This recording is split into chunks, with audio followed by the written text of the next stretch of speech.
Saudara-saudari, selamat berjumpa. Saat ini saya ingin mengajak Anda merenungkan adorasi sebagai saat kita berdoa di tempat yang tersembunyi. Adorasi sebagai saat kita berdoa di tempat yang tersembunyi. Kata-kata ini mengalir dari sabda Tuhan Yesus ketika dia mengatakan kita janganlah berdoa seperti orang-orang munafik yang mengucapkan doanya dengan berdiri di rumah-rumah ibadat pada tikungan-tikungan jalan raya supaya dilihat orang. Tuhan berkata, "Aku berkata kepadamu, mereka sudah mendapat upahnya. Tapi jika engkau, yaitu murid-murid Tuhan Yesus kita semua berdoa, masuklah ke dalam kamarmu, tutuplah pintu, dan berdoalah kepada Bapamu yang ada di tempat tersembunyi. Maka Bapamu yang melihat yang tersembunyi akan membalasnya kepadamu." Kita kalau berdoa diminta Tuhan masuk di dalam kamar, tutup pintu, kalau perlu dikunci. Maksudnya apa? Supaya kita berdoa tidak untuk dilihat, dipuji, dikagumi orang sebagai orang soleh atau saleh. Karena yang penting akhirnya berdoa itu bukan urusan kita dilihat orang sedang berdoa atau apa. Tapi pertama-tama kita berjumpa dengan Tuhan. Berjumpa dengan Bapa melalui Yesus.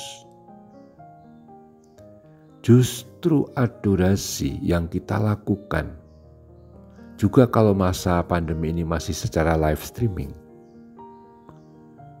tetaplah merupakan doa yang mesti kita lakukan. Bukan untuk ditonton orang, dipuji orang, dikagumi orang sebagai orang saleh, sebagai orang yang rajin berdoa. Untuk apa kata-kata orang itu? Untuk apa pujian orang itu? Mengapa kita cari pujian itu? Bukankah itu tidak mengabulkan doa kita? Bukankah itu tidak menambah apa-apa untuk kedekatan kita dengan Tuhan? Justru malah sering membuat kita sombong dan akhirnya malah jauh dari Tuhan. Adorasi itu adalah berdoa di dalam kamar kita, hati kita. Dan Tuhan melihat, mendengar, memperhatikan mubah musik apa yang tergerak sekecil apapun di sudut-sudut hati kita. Tuhan hanya ingin kita memberi waktu, bukan sakobre. Bukan sakobre itu bahasa Jawa ya, sejauh kita punya waktu. Bukan. Adorasi, doa kepada Tuhan, kalau orang Jawa mengatakan harus dilengke, harus diberi waktu. Jadi memang harus, ini waktuku untuk berdoa. Itu yang pertama. Yang kedua, dengan adorasi kita masuk dalam keheningan, yang istilah saya tadi di tempat yang tersembunyi. Berdoa di tempat yang tersembunyi.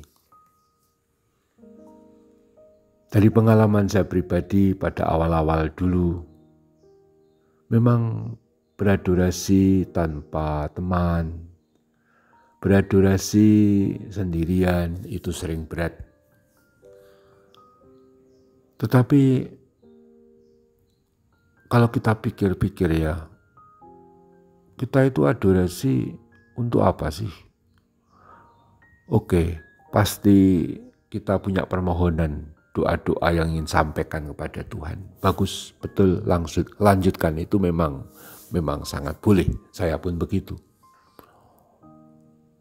Tetapi akhirnya kan adorasi itu sebuah doa. Dan sebuah doa itu intinya adalah saat kita punya quality time, me time bersama Tuhan. Intinya bisa bersama-sama seperti kalau kita dengan keluarga, kita duduk di sekitar yang sama, entah duduk di sekitar meja makan atau di sofa sambil ngobrol, me time. Dan kalau perlu, kalau waktu me time dengan keluarga ya, kalau perlu tanpa handphone, semua saling bercerita pengalaman-pengalaman kasih hari ini. Mungkin termasuk suka duka kegagalan, bisa saling meneguhkan. Bersama Tuhan pun kita ketika adorasi juga tidak memegang handphone untuk ber-WA. Adorasi saat kita tersembunyi dari orang lain dan hanya Tuhan yang melihat. Seperti Tuhan berkata, Bapamu yang tersembunyi, yang melihatmu yang tersembunyi akan membalasnya kepadamu. Tentu untuk saya soal Bapa akan membalasmu itu gak usah dicari juga. Cukup banyak orang itu berdoa dengan pamrih supaya Tuhan mengasihani, mengabulkan doanya lalu sukses. Saya itu jarang mohon dalam adorasi untuk diri sendiri. Yang selalu saya mohon setiap adorasi adalah selain silih untuk dosa-dosa saya yang saya yakini begitu banyak setiap harinya, terutama doa-doa untuk jiwa-jiwa di api penyucian, jiwa-jiwa dari orang yang hari ini dipanggil Tuhan lebih-lebih yang tidak siap. Selalu saya sebut juga jiwa-jiwa dari bayi-bayi atau siapapun yang digugurkan. Bagi saya, itu saya ungkapkan secara tersembunyi. Orang lain tidak lihat, tidak dengar. Tapi Tuhan benar-benar pasti tahu isi hati saya. Untuk mereka saya berdoa. Soal kemudian Tuhan memberkati kita dengan macam-macam anugerah, puji Tuhan, bersyukur, berterima kasih. Tapi gak usah dicari sebagai yang pertama. Karena Tuhan sudah lebih dahulu mengasihi kita, bahkan Dia wafat untuk kita sebelum kita lahir, sebelum kita sadar.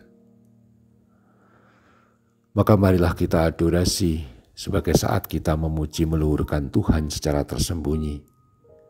Bukan untuk mencari balasan dari Tuhan, tetapi terutama untuk mensyukuri atas kasih-Nya yang begitu besar, yang selalu dan telah dilimpahkan kepada kita.